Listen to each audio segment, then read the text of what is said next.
Here we're going to take a look at successive ionisation energies. That is ionisation energies when we're removing more than one electron from a particular atom.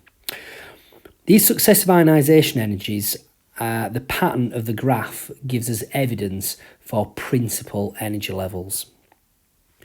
Let's take a look at magnesium. And magnesium's electronic structure is as follows. And what we're going to do is we're going to look at how much energy is required to remove each electron in turn. Now remember, the electron's going to be lost from the highest energy sublevel first. So they'll be lost from the 3s, then the 2p, then the 2s, then the 1s. So the electron's going to be lost going in that direction. So we've got a graph there of the ionisation energy, the energy required to remove the electron, against the number of electrons being removed. And this graph is not going to be to scale, but it's going to give us the general pattern. And I'm going to say that it requires so much energy to remove the first electron. This first electron you can see is being removed from the 3s sublevel. Okay, so let's make a little note of that on the graph. This electron's being removed from the 3s. The second electron we can see is also removed from the 3s sublevel. So because the energy of the electron is the same, the increase in energy is all going to be very small. We get an increase in energy because the second electron is now being removed from a positive species. So I'm going to say we go up to there. And that's being also removed from my 3s sublevel. The third electron to be removed is now coming from the 2p sublevel. It's coming from a lower energy principal energy level. Remember, principal energy level is the number, sublevel is the letter. So this electron, the third electron, is being removed from a lower energy principal energy level. As such, the electron is on average close to the nucleus and is less shielded. We can think of shielding. These 3s electrons here are shielded by these 3 sublevels. These 2p electrons are now only shielded by 2 sublevels. So the electron in the 2p sublevel is going to be much harder to remove because it's less shielded and it's on average close to the nucleus. So the third electron is going to be a big jump. It's going to go all the way up there. And that now is being removed from my 2p sublevel. Now, the next 7 electrons are all going to be removed from the second principal energy level. They'll have similar shielding, on average, similar distances from the nucleus. So the energy is all going to go up by a small amount each time.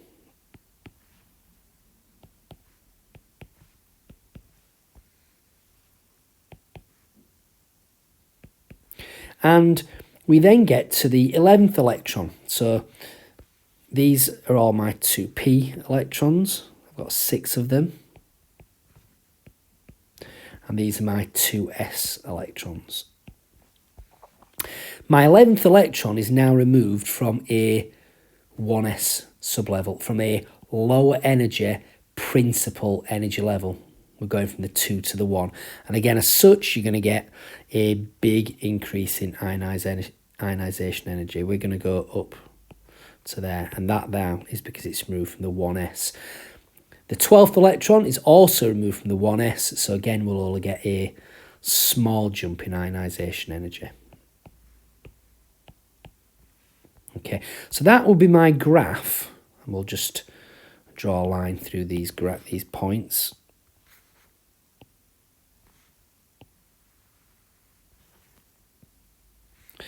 That will be the general shape of the graph for the successive ionisation energies of magnesium. Now,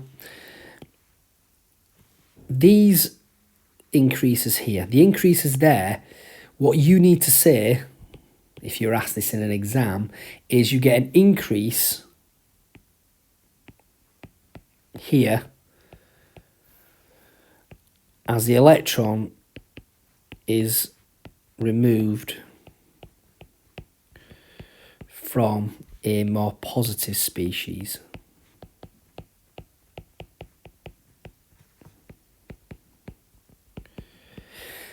What we need to explain as well is these big jumps. So we've got a big jump here and a big jump here. And how we're going to explain that. We get a big jump between electrons 2 and 3 and 10 and 11 as the electron is removed from a lower energy principal energy level. So you've got to get the quality of language right here. Lower energy principal energy level. And that's also the same reason we get the jump for the second to the third electron. Big jump as the electrons are removed from a lower energy principal energy level. Now,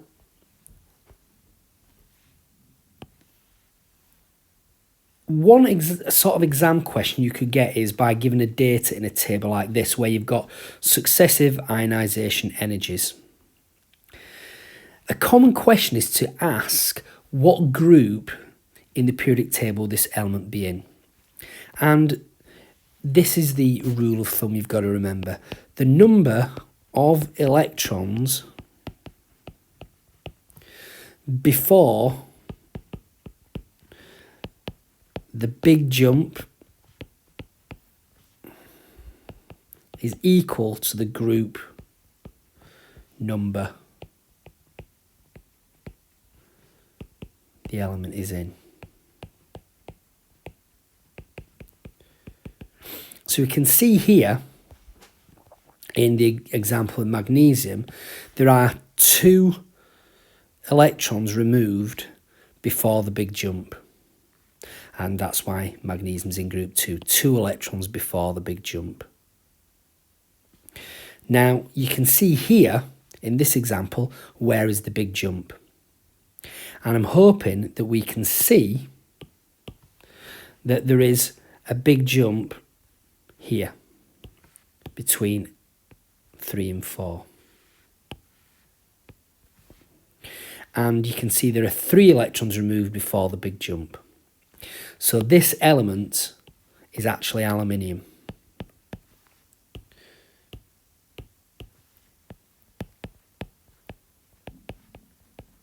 Which is in group 3. So we know it's in group 3 because there are 3 electrons removed before the big jump. And when we're looking at the big jump, it's definitely going to be between 3 and 4. It's because it's the percentage increase. Between 3 and 4 is over 4 times bigger. So if you look between 1 and 2, you've got an increase of just under 3. Here it's less than 2, but here you've got an increase of a factor of just over 4. So that's what we mean by the biggest jump. It isn't necessarily the difference between these 2 values, it's the percentage increase. And as you can see here that this has increased by a factor of 4. Well, it's over 4. And the rest of the increases are nowhere near that much. So that's what we mean by the big jump. It's the percentage increase rather than just the difference between the 2 values. So that there is successive ionisation energies.